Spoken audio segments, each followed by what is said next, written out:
গতকালকে বাড়ির থেকে আসছি রাত্রে, আর আজকে সকালে ডিউটি স্টার্ট। এটা হইল প্রবাসীর জীবন, কোনো রেস্ট নেই। গতকালকে শুক্রবার আর আজকে শনিবার, ডিউটি স্টার্ট হয়ে গেছে।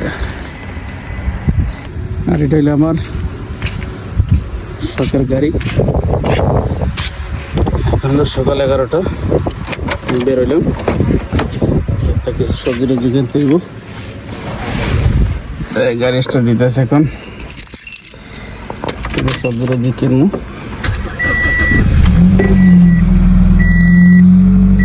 আর আমরা যারা প্রবাসী আছি তাদের রেস্ট বলতে কিছু নাই। রেস্ট হইল যখন ঘুমাই তখন বাস, বাকি টাইম শুধু কাজ। এটাই প্রবাসীর লাইফ।